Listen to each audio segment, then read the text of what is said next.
Good morning everyone, welcome back to our channel to another new blog. সকাল সকাল আমি রান্না করতে ব্যস্ত, আর একে বসিয়ে দিয়েছি ভেন্ডি কাট। তো আজকে রান্না হচ্ছে ভেন্ডি ভাজা, তার সাথে আরও অনেক মেনু আছে। দেখি এক এক করে কী কী আছে।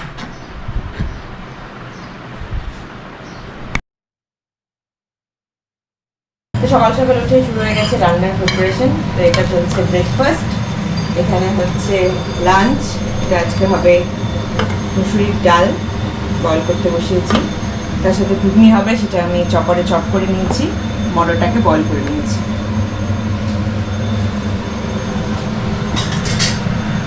তো লাঞ্চে আজকে ডাল আর ভেন্ডি ভাজার সাথে থাকবে বয়েলড এগ। তো বয়েলড এগ বয়েল করার জন্যে আমি কিন্তু এগ বয়লার ইউজ করি, কোনো গ্যাস ইউজ করি না।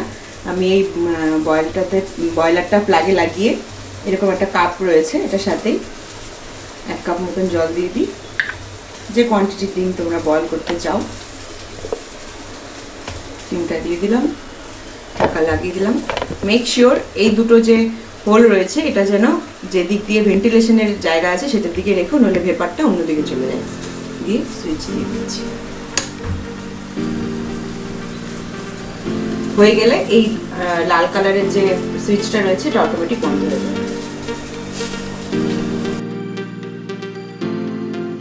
তো স্নান টান কমপ্লিট হয়ে গেছে, বসে গেছি ব্রেকফাস্ট নিয়ে। আজকে বানিয়েছি মটরের ঘুগনি, আর তার সাথে বানিয়েছি বেসনের চিলা। তো যা ওয়েদার আজকে, খুব সুন্দর একটা ক্লাউডি ওয়েদার। সকাল থেকে ঘুম থেকে উঠেই দেখছি প্রচণ্ড বৃষ্টি হচ্ছে, আর রাত্রিবেলা শোবার সময় খুব করছিল না, বিদ্যুৎ চমকাচ্ছিল, প্রচন্ড বিদ্যুৎ চমকাচ্ছিল। আর হচ্ছে ঘুমটাও খুব জবরদস্ত হয়েছে।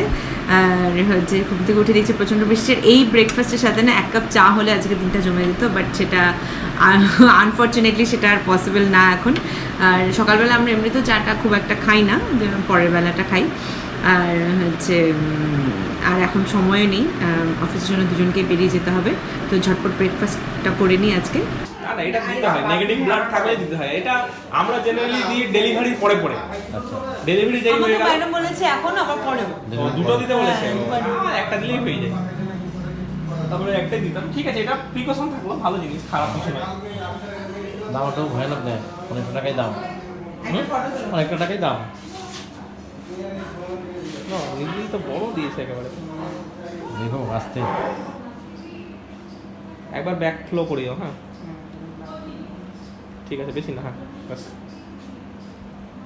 নাড়াবেন না। হ্যাঁ, ওই কটন কোথায়?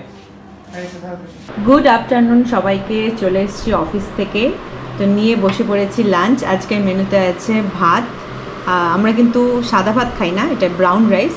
তার সাথে আছে ভেন্ডি ভাজা, বয়েলড এগ, আর কি আছে দেখো, একটা স্পেশাল জিনিস আছে কিন্তু আজকে, আর রয়েছে 1 বালতি ডাল। তো আজকে আমি 1 বালতি ডাল রান্না করেছি। এই বালতির 1 বালতি লাঞ্চে ওকে দিয়ে দিয়েছি, আধা বালতি, বাকি আধা বালতি রেখেছি আমার জন্য। তো চলো ঝটপট লাঞ্চটা ছেড়ে নিই।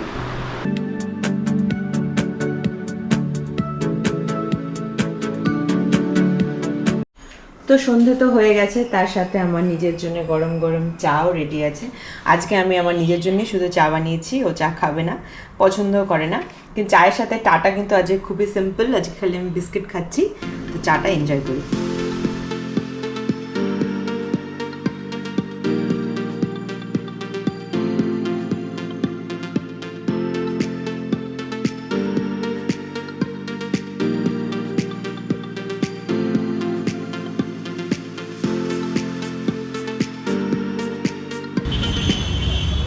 চলে আসলাম রিলায়েন্সে একটু বাজার করতে, বাড়ি কিছু কেনাকাটি আছে, দেখি কী কী নেওয়া যায়।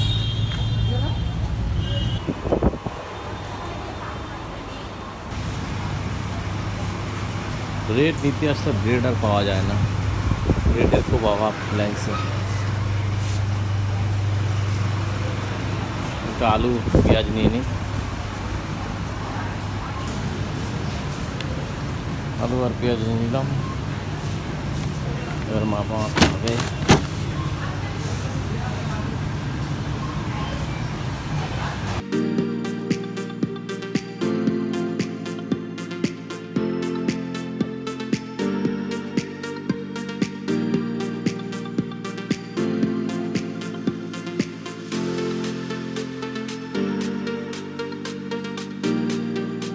জামা কাপড়গুলি গোছাতে গোছাতে আরেকটা জিনিস রিয়েলাইজ করলাম, জানো তো, যে কিছু কিছু জামা কাপড় এরম আছে যেগুলো আমি এখন আর পরতে পারছি না, যেরকমটা কালকে বললাম, যেটা আমার গায়ে আর হচ্ছে না। আর তবে এরকমও কিছু কিছু জামা কাপড় আছে যেটার কোনো দিন আমার হবেও না, আমার কোনো আশাও নেই ওই জামা কাপড়গুলো নিয়ে। এরকমও অনেক আছে যেগুলো আমি একবার পরেছি, জানো তো, মানে কি বলবো, এত কষ্ট হচ্ছে জামা কাপড়গুলোর জন্যে। ঠিক আছে, এটা পার্ট অফ লাইফ। এই ফেজটাকেও আমি এনজয় করছি, কি আর করবো, কিছু করার নেই। এটা মনে হয় প্রত্যেকটা মেয়ের জীবনেই হয়ে থাকে। তো আমিও সেই ফেজ দিয়ে যাচ্ছি, বাট আমি এটাকে এনজয় করছি, বাট জামা কাপড়গুলোকে একটু একটু মিস করছি। তো এখন যেহেতু অনেকটা টাইমে আমি বাড়িতেই কাটাচ্ছি, খুব একটা কি বাইরে যাচ্ছি না, তো আমার এই ঘর গোছাতে বা সব কিছু অর্গানাইজ করে রাখতে এখন খুব ভালো লাগে, আর এটাই আমার এখন মেইন কাজ। অফিস যাচ্ছি, এখনও কন্টিনিউ করছি, দেখি কিছুদিনের মধ্যে আমি লিভ নিয়ে নেবো, বিকজ এখন একটু প্রেশার লাগছে, একটু ক্লান্ত হয়ে পড়ছি। ঠিক আছে, যতদিন করতে পারছি করি, বিকজ পরে লিভটা বেশি কন্টিনিউ করা দরকার। তো এবার ঘর গোছানো হয়ে গেল, এবার অ্যাজ ইউজুয়াল ডিনার তৈরির সময় চলে এসছে। এই টাইমটা বড় বিরক্তিকর, এত গরম জানো না এখানে, মানে ডিনারের কথা ভাবলেই আমার অলরেডি আমি ঘামতে শুরু করে দিই। আর তরকারিটা তো আমি সকালে বানিয়ে রেখেছি, এখন বাস রুটি বানাবো, তো ডিনারের প্রিপারেশন করি। তো কী আনলি বাজার থেকে? আনলাম তো অনেক কিছু, কিন্তু লঙ্কাটা আনতে ভুলে গেলাম। আবার সকালবেলা যেতে হবে লঙ্কা আনার জন্য। লঙ্কা রিলায়েন্স থেকে কি পাওয়া গেল? সব পাওয়া গেছে, আমি যা যা বলে দিলাম সবই নিয়ে আসছি, শুধু একটু তাড়াহুড়ার মধ্যে অনেক কিছু আনতে পারিনি। কেন? আমার টাইম কম, তো টাইমের অভাব। কেন, কি তাড়া হয়েছিল? এত গরম, রিলায়েন্সে তো ঠান্ডা, কিন্তু বেশিক্ষণ ঠান্ডাতে থাকলে বাড়িতে শুধু গরমই থাকতে হবে। তার জন্য আর নেই। হ্যাঁ, আমি একদিন যাবো, গিয়ে সবকিছু দেখে দেখে নিয়ে আসবো না? ইয়েস। তো আজকে ডিনারের সাথে সাথে মুভি এনজয় করতে করতে তোমাদেরকে জানিয়ে দিচ্ছি গুড নাইট।